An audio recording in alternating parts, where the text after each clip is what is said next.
El fuego comenzó a las 6:17 de la tarde, cuando el sol todavía estaba alto y el viento soplaba desde el norte, seco y constante, como si hubiera estado esperando ese momento durante años. Nadie entendió lo que estaba pasando al principio. El granero Miller había estado allí más tiempo que la mayoría de las personas en el pueblo. Era una estructura vieja, roja, con pintura descascarada y madera oscurecida por décadas de inviernos duros y veranos interminables. Había sobrevivido tormentas, deudas, sequías, y hasta un intento fallido de vender la tierra en los 90. Era parte del paisaje, parte de la memoria colectiva. Y entonces, de repente, empezó a arder. Lo más impactante no fue el fuego. Fue que Daniel Miller estaba de pie frente a él. Sin correr. Sin pedir ayuda. Sin intentar apagar nada. Solo mirando. Alguien gritó su nombre desde la carretera. Otro corrió hacia la manguera del pozo. Las sirenas tardaron casi 10 minutos en escucharse, pero para entonces las llamas ya habían trepado por las vigas secas como si conocieran el camino. El humo subía en una columna espesa que podía verse desde la autopista estatal. Daniel no se movía. Tenía el rostro iluminado por el naranja del incendio. No parecía en shock. No parecía en pánico. Parecía decidido.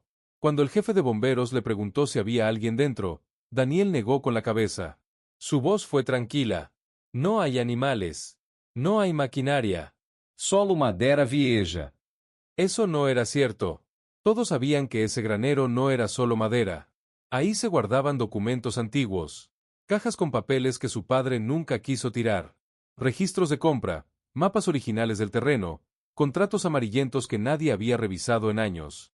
La historia de la familia estaba guardada allí, entre polvo y silencio. Y Daniel lo sabía. Una mujer del pueblo, la señora Ortega, murmuró algo que nadie quiso repetir en voz alta. Dijo que nadie quema un granero así, en pleno día, sin razón. Dijo que los hombres hacen eso cuando quieren borrar algo. El fuego siguió creciendo. Las vigas comenzaron a ceder. Un sonido seco, profundo, como un hueso que se rompe, anunció el colapso del techo. Chispas volaron hacia el campo de maíz recién sembrado, pero el viento cambió justo a tiempo. Como si también hubiera elegido un lado. Daniel dio un paso atrás cuando el techo cayó. Nada más. El alcalde llegó 20 minutos después. También el abogado del pueblo. No era común que el abogado apareciera en incendios. Pero ese día, alguien lo había llamado directamente. Daniel llevaba en la mano un sobredoblado. No lo soltó ni cuando los bomberos empezaron a hacerle preguntas más formales. No lo soltó cuando el alcalde le dijo que eso iba a traer consecuencias. No lo soltó cuando su hermano menor, Tomás, llegó corriendo desde el taller mecánico y lo empujó contra la camioneta. ¿Qué hiciste?, le gritó Tomás, con la cara roja y los ojos llenos de algo más que rabia. Daniel no respondió. El sobre estaba marcado con tinta azul. Se podía leer una palabra en la esquina, apenas visible desde donde estaban los demás. Escritura. Alguien más lo vio también. La multitud comenzó a hablar en voz baja. El apellido Miller tenía peso en ese pueblo. Durante 3 generaciones, esa tierra había sido considerada limpia, legítima, trabajada con manos honestas. El abuelo de Daniel siempre decía que cada metro cuadrado había sido ganado con sudor, no con trampas. Pero el fuego no parecía un acto de orgullo. Parecía un juicio. Cuando por fin las llamas empezaron a bajar, el granero ya era una estructura torcida, negra, irreconocible. El olor a madera quemada se mezclaba con algo más antiguo, más profundo. Algo que no era solo físico. Daniel caminó hacia lo que quedaba de la entrada. Un bombero intentó detenerlo, pero el jefe hizo una señal para dejarlo pasar. Todos miraban. Se agachó. Metió la mano en el bolsillo de su chaqueta. Sacó un encendedor metálico. Lo sostuvo en el aire un segundo, como si fuera evidencia, y luego lo dejó caer sobre las cenizas todavía calientes. No dijo nada, pero ese gesto fue suficiente. El abogado dio un paso adelante y preguntó en voz baja, ¿encontraste el documento? Daniel levantou la mirada. Sus ojos no tenían lágrimas. No tenían furia. Tenían algo más pesado. Sí, respondió. Tomás volvió a hablar, esta vez con menos fuerza. ¿Y qué decía? Daniel miró el humo que aún subía en espirales lentas hacia el cielo claro. Miró el campo que se extendía detrás del granero. Miró la casa blanca donde su madre seguía viviendo, con las cortinas siempre cerradas desde la muerte de su padre el invierno pasado. Luego volvió a mirar a su hermano. Y dijo algo que nadie esperaba. No era nuestra tierra. El silencio que siguió fue más intenso que el fuego. Nadie entendió completamente lo que significaban esas palabras. No en ese momento. No con el olor a ceniza todavía en el aire. El alcalde intentó hablar, pero se quedó callado. El abogado cerró los ojos un segundo, como si confirmara un miedo antiguo. Tomás retrocedió un paso, negando con la cabeza. Daniel no explicó nada más. Solo miró el terreno que siempre había llamado hogar, como si ya no le perteneciera. Y mientras el sol empezaba a bajar y las sombras se alargaban sobre lo que quedaba del granero, una pregunta empezó a crecer entre todos los presentes. Si la tierra no era de ellos, ¿de quién había sido durante 36 años? 36 años antes del incendio, el granero todavía olía a madera nueva. No era rojo todavía. La pintura llegaría después. En ese entonces la madera era clara, casi dorada, recién levantada por manos que todavía creían en el futuro. El padre de Daniel, Ernesto Miller, tenía 32 años y una deuda que lo mantenía despierto por las noches. El banco había sido claro: si no ampliaba la producción, perdería la finca en menos de 2 inviernos. El pueblo era más pequeño entonces. Las calles no estaban pavimentadas y el único semáforo funcionaba solo cuando alguien recordaba repararlo. La tierra era todo. La tierra era reputación. La tierra era herencia. Ernesto entendía eso mejor que nadie. La sequía había golpeado fuerte ese verano. Las cosechas de maíz estaban débiles, los precios bajaban y el rumor de que varias familias iban a vender se extendía como polvo en el viento. Entre esas familias estaba la de los Álvarez, dueños de un terreno que colindaba con la propiedad de los Miller desde hacía generaciones. El terreno de los Álvarez era fértil. Tenía un pozo natural que nunca se secaba. Tenía sombra, tenía historia. Pero también tenía problemas. El padre de esa familia había enfermado. Los hijos eran jóvenes. No sabían negociar con bancos. Ernesto sí. Una tarde, después de la misa del domingo, Ernesto regresó a casa con una carpeta bajo el brazo. No habló durante la cena. Su esposa, Marta, notó el silencio, pero no preguntó nada frente a los niños. Daniel tenía apenas 4 años. Tomás, dos. Demasiado pequeños para entender palabras como hipoteca o transferencia. Esa noche, cuando los niños dormían, Marta encontró a Ernesto sentado en la mesa de la cocina, mirando un objeto que había traído junto con la carpeta. Era una brújula antigua, de metal pesado, con una tapa grabada con iniciales que no eran las suyas. La aguja se movía con precisión firme, marcando el norte con una seguridad casi arrogante. No era nueva. Tenía rayones, pequeñas marcas de uso. No parecía algo que Ernesto hubiera comprado en una tienda. ¿De dónde salió eso?, preguntó Marta en voz baja. Ernesto no respondió de inmediato. Cerró la tapa de la brújula con cuidado, como si fuera frágil. Vino con el trato, dijo finalmente. Marta frunció el seno. ¿Qué trato? Ernesto abrió la carpeta. Dentro había mapas del terreno vecino, líneas marcadas a lápiz, números escritos al margen. El sello del notario todavía fresco. Vamos a expandir, dijo él. Es nuestra única oportunidad. Marta miró los mapas. Luego miró la brújula. ¿Es legal?, preguntó, casi en un susurro. Ernesto levantó la vista. Sus ojos estaban cansados. No había malicia visible. Solo presión. Es lo que hay que hacer. La conversación terminó ahí. No hubo gritos. No hubo discusión abierta. Solo un silencio que se instaló en la casa como una visita permanente. En los meses siguientes, el terreno de los Álvarez empezó a ser trabajado por los Miller. Oficialmente, había habido una venta. Eso decía el registro. Eso decía el banco. Eso decía el notario que vino una mañana con traje gris y sonrisa rígida. Pero el padre de los Álvarez no estuvo presente ese día. Se decía que estaba demasiado enfermo para firmar. Se decía que había dado su consentimiento antes. Se decía muchas cosas. Ernesto guardó la brújula en una caja de madera dentro del granero, junto con los primeros documentos de la nueva escritura. No la dejó en la casa. No la puso en exhibición. La guardó donde nadie la vería. Cada vez que ampliaba una cerca, cada vez que sembraba una nueva línea de maíz en el terreno recién adquirido, llevaba la brújula en el bolsillo de su chaqueta. La abría, confirmaba el norte, y luego la cerraba con un gesto breve, como si necesitara asegurarse de algo más que dirección. Daniel creció viendo esos gestos sin entenderlos. A los 8 años, una tarde de otoño, encontró la caja abierta en el granero. La luz entraba en rayos delgados entre las tablas. El polvo flotaba en el aire. La brújula estaba allí, sola, sobre los papeles. La tomó. Sintió el peso frío en sus manos pequeñas. La abrió. La aguja tembló un segundo antes de estabilizarse. Ernesto apareció en la puerta en ese momento. «Eso no es un juguete», dijo con voz firme. Daniel levantó la mirada, sorprendido. Nunca había escuchado a su padre hablar con ese tono. «¿Es tuya?», preguntó el niño. Ernesto dudó apenas un segundo. «No», respondió. Fue una palabra corta, seca, pero Daniel la recordó años después con una claridad inquietante. Con el tiempo, la finca prosperó. Las deudas disminuyeron. El granero fue pintado de rojo. El apellido Miller empezó a mencionarse con respeto en el banco. Marta dejó de hacer preguntas. Pero algunas cosas no encajaban del todo. Cada año, el día 14 de septiembre, Ernesto desaparecía por varias horas. Decía que iba al pueblo a hacer trámites. Regresaba más callado de lo normal. Esa fecha coincidía con el día en que, oficialmente, se había firmado la transferencia del terreno vecino. Daniel no sabía eso entonces. Solo sabía que ese día su padre parecía más viejo.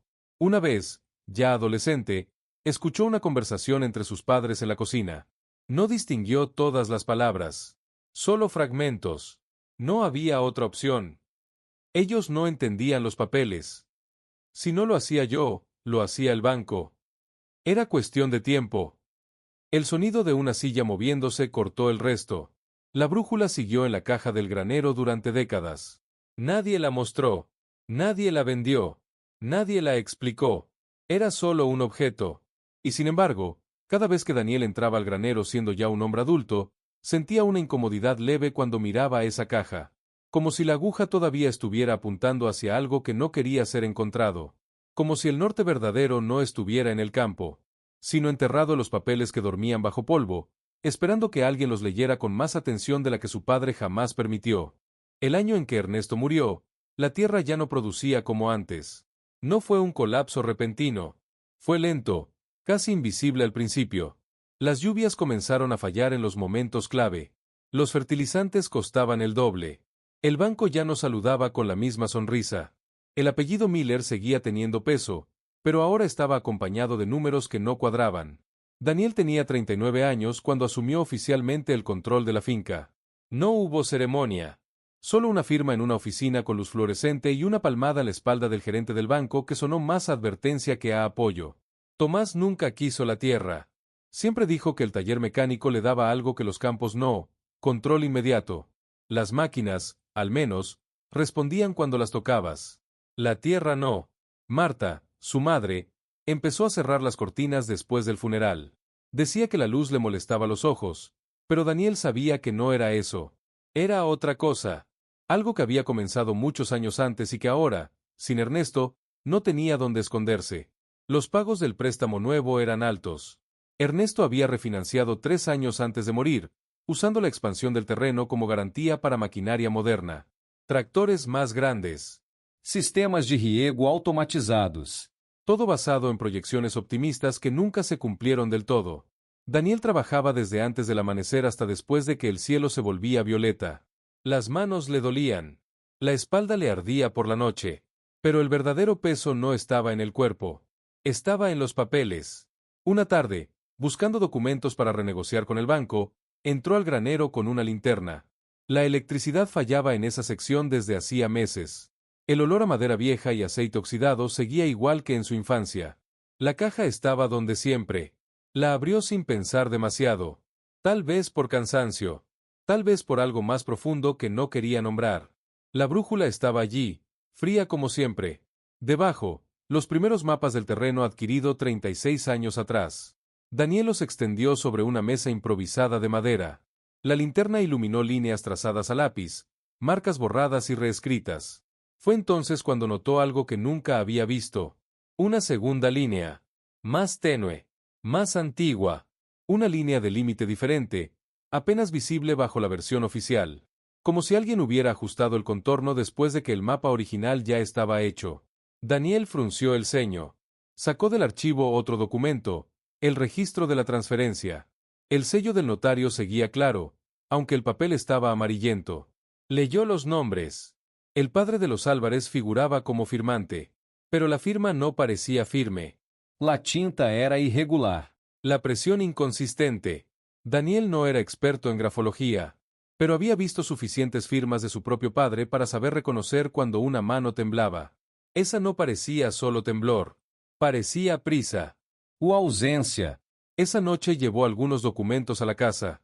Marta estaba sentada en la cocina, mirando una taza vacía como si esperara que se llenara sola. Mamá, dijo Daniel con cuidado, tú estuviste el día que se firmó lo de los Álvarez. Marta no levantó la vista de inmediato. Sus dedos jugaron con el borde de la taza. Tu padre se encargaba de esas cosas, respondió. Pero tú estabas aquí. Silencio. Daniel colocó uno de los mapas sobre la mesa. Marta lo miró apenas un segundo, suficiente para que algo cruzara su rostro. No fue sorpresa. Fue reconocimiento. Siempre fue complicado, dijo ella finalmente. ¿Complicado cómo? Marta respiró hondo.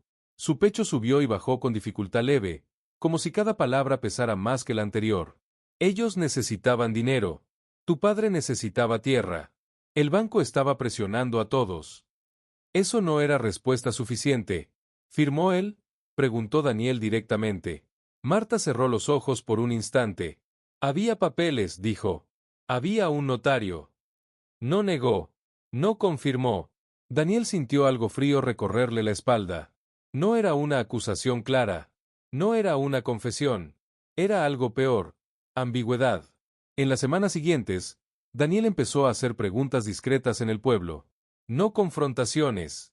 Solo conversaciones casuales. La señora Ortega recordó que el padre de los Álvarez había estado hospitalizado ese mes. Otro vecino mencionó que uno de los hijos se había ido del pueblo poco después de la venta. Nadie hablaba abiertamente de fraude, pero tampoco defendían la historia con convicción. Una tarde, revisando archivos públicos en la oficina del condado, Daniel encontró un detalle pequeño pero inquietante. La fecha exacta de registro del documento era 2 días posterior a la supuesta firma. Podía ser un retraso administrativo. Podía ser nada. Pero la sensación en su estómago no coincidía con la palabra nada. Mientras tanto, las cuentas empeoraban. El banco sugirió vender una parte del terreno para estabilizar la deuda. Justamente la parte que había pertenecido a los Álvarez. Era la sección más fértil. Daniel pasó noches enteras mirando por la ventana hacia ese campo específico. Recordaba a su padre caminándolo con la brújula en la mano. Recordaba el tono firme cuando dijo que no era un juguete. Recordaba la palabra no, dicha con una precisión que ahora parecía más confesión que negación. Una madrugada volvió al granero. Tomó la brújula. La abrió bajo la luz débil de una bombilla portátil. La aguja se movió y se estabilizó. Siempre al norte. Siempre segura. Pero Daniel ya no estaba seguro de nada. Metió la mano debajo del forro interior de la caja de madera, como si buscara algo más por instinto que por lógica. Sus dedos tocaron papel. No era un mapa. No era una copia oficial. Era una hoja doblada, más delgada, con tinta más clara. La sacó lentamente. No la abrió de inmediato. Solo la sostuvo, sintiendo el peso de 36 años comprimidos en un pliegue. Y por primera vez, comprendió que el problema no era solo económico. Era moral. Pero todavía no sabía hasta dónde llegaba. Y si cruzarlo significaba perder la tierra. O perder algo mucho más antiguo que la propiedad. Daniel abrió la hoja doblada dentro del granero, con las manos más firmes de lo que sentía por dentro. El papel era más frágil que los demás, casi transparente por los años. La tinta estaba descolorida, pero todavía legible. No era una copia oficial. No tenía sello. No tenía firma de notario. Era una carta. Estaba escrita a mano. Reconoció la letra de inmediato. No era la de su padre. Era la del padre de los Álvarez. La fecha en la parte superior coincidía con la semana en que, oficialmente, se había firmado la transferencia del terreno. Daniel comenzó a leer despacio, como si cada palabra pudiera cambiar de significado si iba demasiado rápido. La carta no hablaba de venta. No hablaba de acuerdo. Hablaba de presión. Decía que el banco había negado una extensión del préstamo, que alguien le había ofrecido una solución temporal, que le habían explicado documentos que no comprendía del todo, que confiaba en la palabra dada. Había una frase que Daniel leyó 3 veces. Me dijeron que era solo una garantía mientras me recupero. No una venta definitiva. No una transferencia permanente. Una garantía. El hombre mencionaba que estaba débil, que no había podido salir del hospital ese día, que su hijo mayor había llevado los papeles para que fueran revisados después. Pero esos papeles nunca regresaron. La carta terminaba con una línea que parecía escrita con la mano temblorosa. Confío en que los vecinos cumplen su palabra. Daniel bajó la hoja lentamente. El granero estaba en silencio. Solo se escuchaba el viento golpeando una lámina suelta del techo. El mismo viento que décadas después avivaría el fuego. Buscó en la caja más profundamente. Debajo de los mapas oficiales, encontró otro documento que nunca había visto. Era una copia inicial del contrato, con términos distintos. En esa versión, el terreno figuraba como colateral temporal por un préstamo privado entre Ernesto y el padre de los Álvarez. No como compra. En algún punto, ese documento había sido reemplazado por otro. Uno permanente. Uno registrado oficialmente. Daniel sintió un calor extraño en el pecho. No era rabia inmediata. Era algo más complejo. Una mezcla de incredulidad, traición y una comprensión dolorosa de las circunstancias. Su padre no había invadido con violencia. No había falsificado una firma con teatralidad criminal. Había hecho algo más sutil. Había aprovechado un momento de debilidad. Había dejado que el banco presionara. Había presentado una salida que parecía temporal. Y cuando el hombre murió meses después, la deuda privada se convirtió en propiedad definitiva. Legalmente, todo estaba protegido. Moralmente, nu. Daniel se sentó sobre una caja vieja de herramientas. El papel temblaba en sus manos ahora.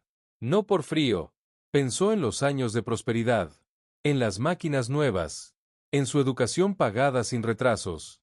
En la reputación de la familia creciendo mientras los Álvarez desaparecían del mapa del pueblo, uno por uno. Recordó que el hijo menor se había ido sin despedirse. Recordó que nadie fue al funeral del padre excepto unos pocos familiares. Recordó que Ernesto nunca permitió que se mencionara el apellido en la mesa. La brújula seguía abierta sobre la mesa. La aguja marcaba el norte con una serenidad casi ofensiva. Daniel sintió una presión detrás de los ojos. No lloró de inmediato. Respiró hondo. Una vez, 2 veces. Intentó encontrar una explicación que suavizara lo que estaba leyendo. El banco habría tomado la tierra de todos modos. Al menos la mantuvimos productiva. No fue robo. Fue oportunidad. Frases que podían sostenerse en una conversación pública. Pero la carta no era pública. Era íntima. Era la voz de un hombre enfermo que creyó en un vecino. Daniel pensó en su padre con una complejidad nueva. Recordó las madrugadas en que lo veía sentado en silencio.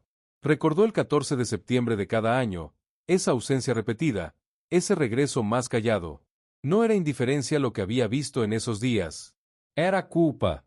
Una culpa contenida durante 36 años. Marta lo sabía. Ahora lo entendía. Por eso cerraba las cortinas. Por eso nunca habló claramente. No defendía. No acusaba.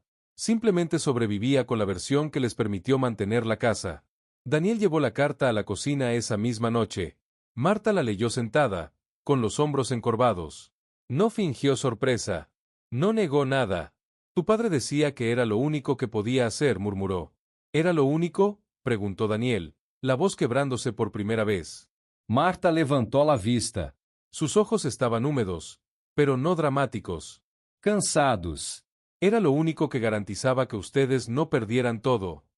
La frase cayó pesada entre ellos. ¿Proteger a los hijos justifica tomar lo que no es completamente tuyo? Daniel salió de la casa sin responder. Caminó hasta el campo que había pertenecido a los Álvarez. La tierra estaba oscura bajo la luz de la luna. Fértil. Generosa. Se arrodilló y hundió los dedos en el suelo. 36 años de cosechas. 36 años de beneficios construidos sobre una decisión tomada en una habitación silenciosa con un hombre enfermo que no entendía del todo lo que firmaba. Legal. Pero no limpio. El peso no era solo histórico. Era actual. El banco quería vender esa sección. Convertirla en liquidez inmediata. Resolver la deuda heredada de una expansión basada en esa adquisición. Si vendía, perpetuaba la cadena. Si no vendía, arriesgaba todo. La reputación del apellido. La estabilidad de su madre. El taller de su hermano, que dependía indirectamente de la finca. Daniel regresó al granero antes del amanecer. Miró la brújula una vez más. Por primera vez, Entendió que no había estado marcando norte. Había estado señalando una deuda invisible. Y ahora esa deuda no era de Ernesto. Era suya. La reunión fue convocada un jueves por la tarde en el salón municipal, el mismo donde se celebraban las graduaciones pequeñas y las subastas de ganado. No era común que un agricultor pidiera la palabra sin una campaña política detrás. Pero el apellido Miller todavía tenía peso, y la curiosidad del pueblo era más fuerte que cualquier rutina. Daniel llegó con una carpeta bajo el brazo. No llevaba sombrero. No llevaba chaqueta formal. Solo una camisa sencilla y el mismo cansancio acumulado de semanas sin dormir bien.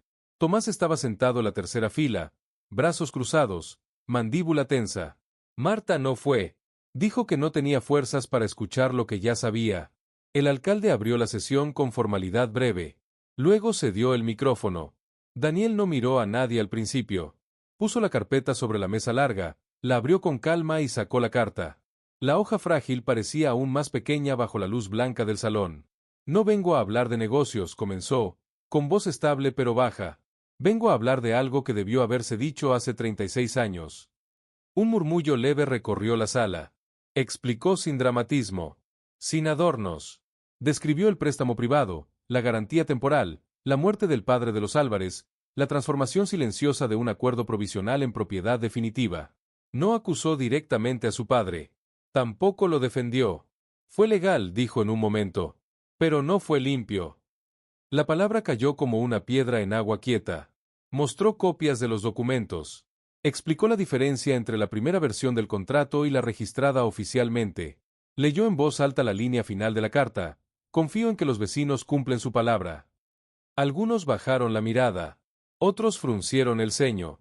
El hijo menor de los Álvarez estaba allí. Había regresado al pueblo años atrás, trabajando en construcción. Se había sentado en la última fila, sin intención de hablar. Cuando Daniel terminó de leer, ese hombre no aplaudió ni interrumpió. Solo miró fijo hacia adelante, como si estuviera escuchando algo que ya conocía en el fondo. El banco quiere que venda esa sección para cubrir la deuda actual, continuó Daniel. Es la parte más fértil, la que hizo crecer esta finca. Tomás se movió en su asiento. Si la vendo, resuelvo el préstamo. Si no la vendo, la finca entera puede caer en ejecución. El silencio ahora era más denso que el del incendio semanas antes. Daniel respiró hondo. He iniciado un proceso legal para transferir esa sección a la familia Álvarez. La frase no fue entendida de inmediato. Tardó unos segundos en asentarse. ¿Qué? Murmuró alguien. Tomás se puso de pie. ¿Estás loco? Eso es más de la mitad del valor productivo. Daniel lo miró, pero no respondió directamente. Estoy renunciando a esa parte. No como donación caritativa. Como devolución. El alcalde intervino con cautela. Daniel, eso puede llevar a la quiebra total. Lo sé. El hijo de los Álvarez finalmente habló desde el fondo. Su voz no era fuerte, pero sí firme. Mi padre murió creyendo que recuperaría la tierra. No hubo acusación en el tono, solo una afirmación simple. Daniel asintió. No puedo cambiar lo que pasó, pero puedo decidir qué hacer ahora. Las semanas siguientes fueron difíciles. El banco retiró condiciones preferenciales. Exigió garantías que ya no existían. Sin la sección fértil, los números no sostenían la estructura completa. Daniel vendió maquinaria nueva. Canceló contratos de expansión. Hipotecó la casa principal para evitar que el taller de Tomás quedara afectado por deudas cruzadas. Tomás no le habló durante días. El pueblo reaccionó dividido. Algunos lo llamaron honorable. Otros lo llamaron irresponsable. En el café local se repetía la misma pregunta. ¿Vale la pena arruinarse por un error antiguo que nadie hubiera descubierto? La transferencia legal tomó meses. Hubo abogados, revisión de títulos, validaciones. Cuando finalmente se firmó, no hubo ceremonia pública. Solo una firma, esta vez clara, consciente. El hijo de los Álvarez no celebró. Solo estrechó la mano de Daniel con una firmeza silenciosa. No era gratitud exagerada. Era cierre. La finca Miller se redujo en tamaño. Los ingresos bajaron. Daniel comenzó a trabajar también en el taller de su hermano algunas tardes. La vida se volvió más ajustada, más limitada. Pero las noches cambiaron. Marta volvió a abrir las cortinas poco a poco. No dijo mucho sobre la decisión. Una tarde, mientras Daniel reparaba una cerca vieja, Ella se acercó y dejó la brújula sobre la mesa del porche. Tu padre la miraba cuando no podía dormir, dijo. Daniel la abrió. La aguja marcó el norte como siempre, pero esta vez no sintió peso en el pecho. El granero ya no estaba. En su lugar había tierra nivelada, lista para sembrar otra cosa. Daniel decidió no reconstruirlo. No quería una estructura que guardara silencios. El pueblo siguió adelante. Las conversaciones disminuyeron con el tiempo. Nuevas historias ocuparon el espacio. Un año después, la finca producía menos, pero producía suficiente. Não era grande. Não era dominante. Era honesta. Una tarde de otoño, Daniel caminó hasta el límite nuevo de su propiedad. La línea oficial ahora coincidía con la original del mapa antiguo. El suelo bajo sus botas era el mismo. Oscuro. Fértil. Se agachó y tomó un puñado de tierra. La dejó caer lentamente entre sus dedos. Comprendió que la tierra no recuerda nombres. No entiende de escrituras ni de bancos. Solo responde a las manos que la trabajan. Lo que pesa no es el suelo. Es lo que decidimos construir sobre él. Y algunas deudas no se pagan con dinero, sino devolviendo el lugar exacto donde comenzó el silencio.